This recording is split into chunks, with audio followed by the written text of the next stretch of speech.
friends, welcome to the Jazz Ranch Hip Cats, Groovy Chicks, and Finger Poppin' Daddies.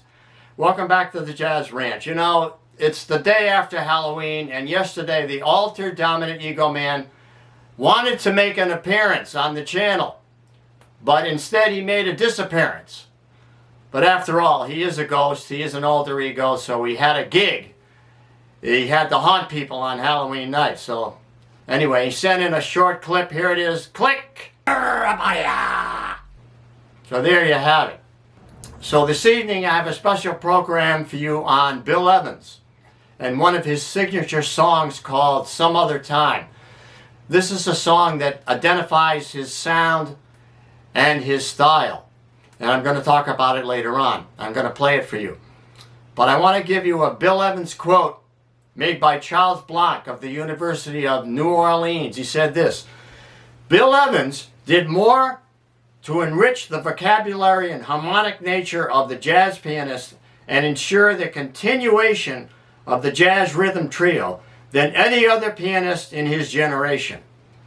His association with Miles Davis and the famous recording Kind of Blue established him as an important new voice in jazz and provided him the acknowledgement he needed to launch his own career as a leader of his own unique trio. Now that was back in 1959, early 1960 or 61. And he continues, Bill Evans' light, mobile, and rootless chord voicings with a characteristic whole step and semitone clash in the left hand have entered the vocabulary of virtually every modern day jazz pianist of the last 30 years. Now, Bill Evans names his influences as Art Tatum, Nat King Cole, George Shearing, and Bud Powell.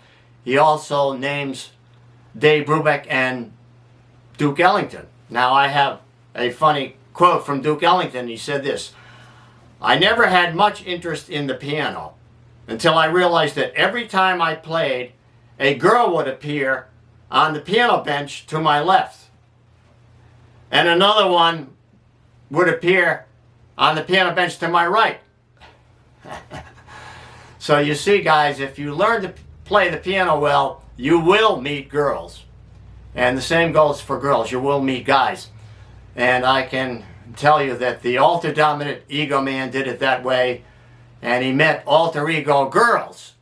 But of course they were superficial types, because all he played was the glide ping or the pentatonic plunge or his patented double whammy. And if you want to watch those techniques, check out the link below.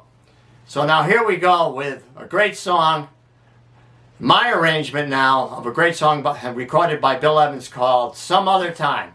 Here we go.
Okay, welcome to the Jazz Ranch, where we talk about describing what we did and the teaching process. And if you're a young person, we welcome you and realize that we're giving you some special inside information, but you have a lot to learn that we didn't have to learn at our age. So you have a big responsibility, even though you're getting certain inside information that we didn't have. So there you go. Anyway, I'm going to be talking about some essential elements of Bill Evans' playing that have influenced me and helped me to write this arrangement.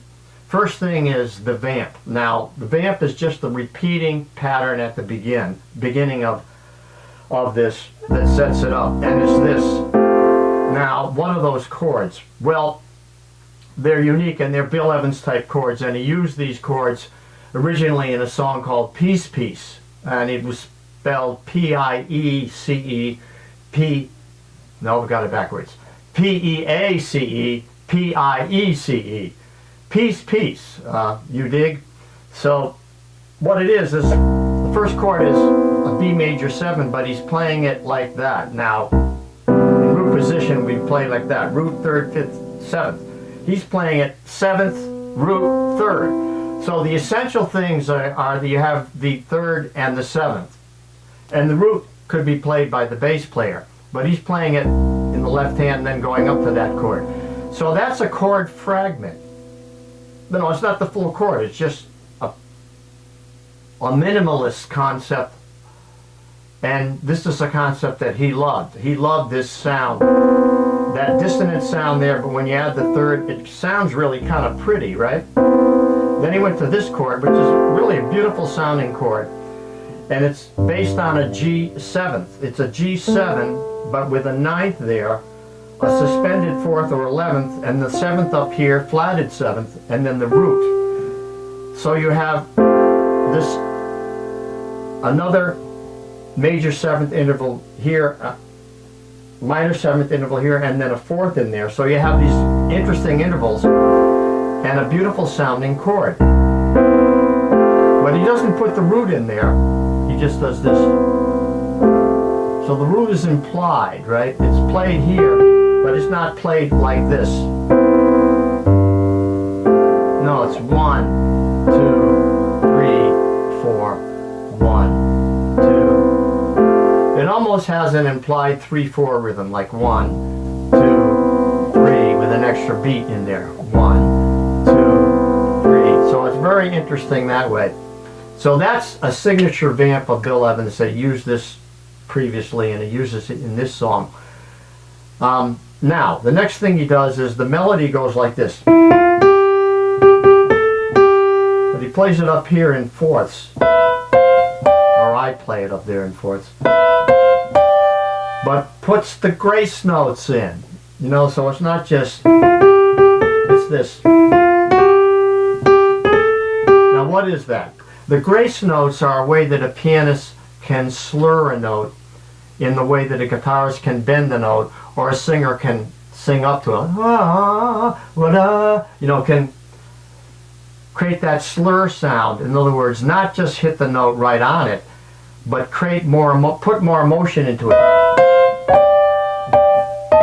I mean, blues players use that all the time, right?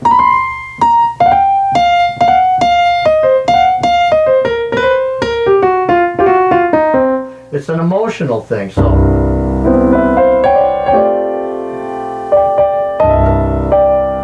You see, so that gives emotion to the melodic line, which is so much of a Bill Evans thing, is to use the grace notes.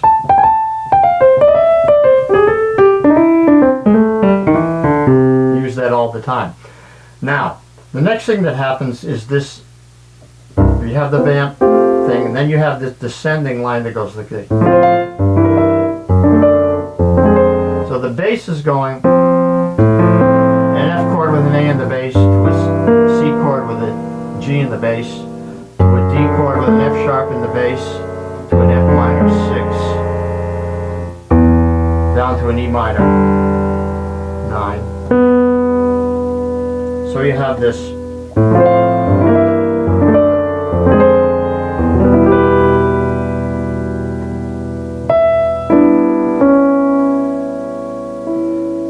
now, here's the interesting thing that happens. The second time he plays that descending line, he doesn't play it exactly the same way. He plays the first chord as being A flat diminished instead of F over A. So there's the first thing he changes. Second thing he changes is that when he plays the melody the second time, he plays it down an octave instead of playing it here. He plays it here. Or I played it there, you know. So I'm varying it, and then I play.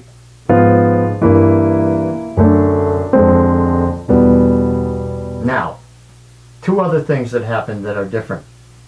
First time you play this line, the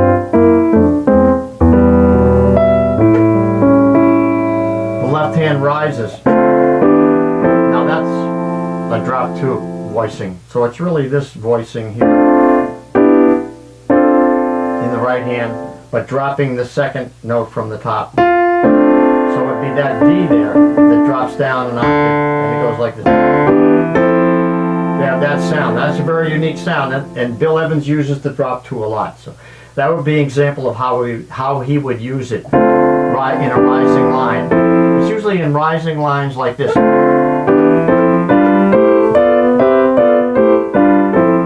descending lines like that, or rising with diminished chords like this.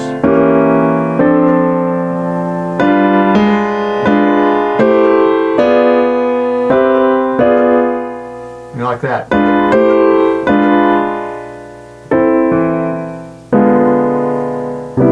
You see, so first time it ascends, second time he descends. Now, why descend? Because descending motion against rising motion in the right hand.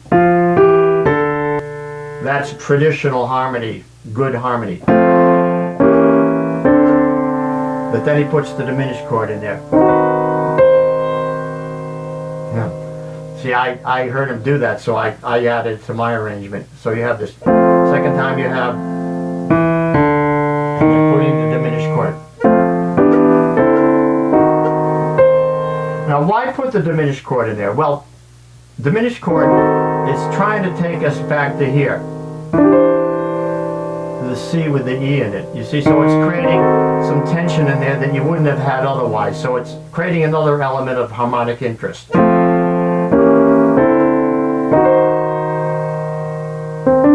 It kind of sits there, so I really like it because you don't expect it, and it adds another element that you can improvise on, like you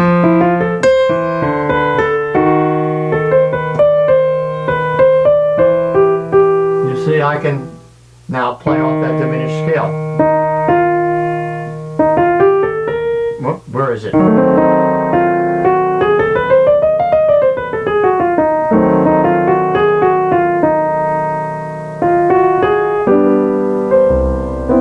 It's unexpected. It's a surprise element in the song.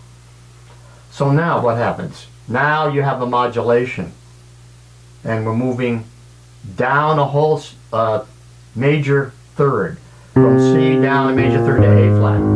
This is very clever and very typical of American songbook, in which the bridge will modulate into another key. So we're in C. But how do we do it? Very simply,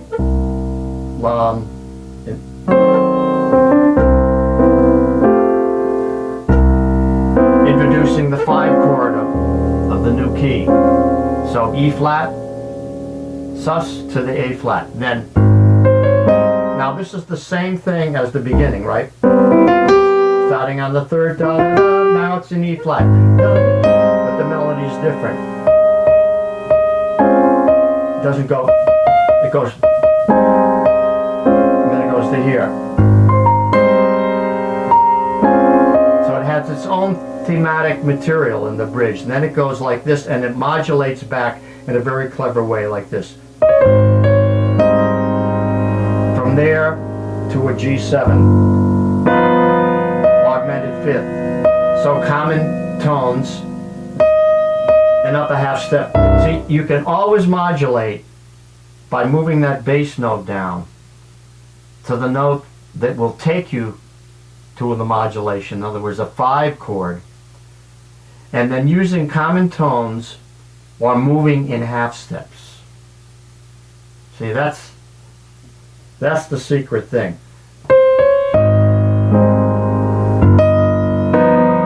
That note is going to move up a half step. That E flat is going to move up to E. Then you're going to move to C, and then move down in a similar manner that we did earlier. But then to this.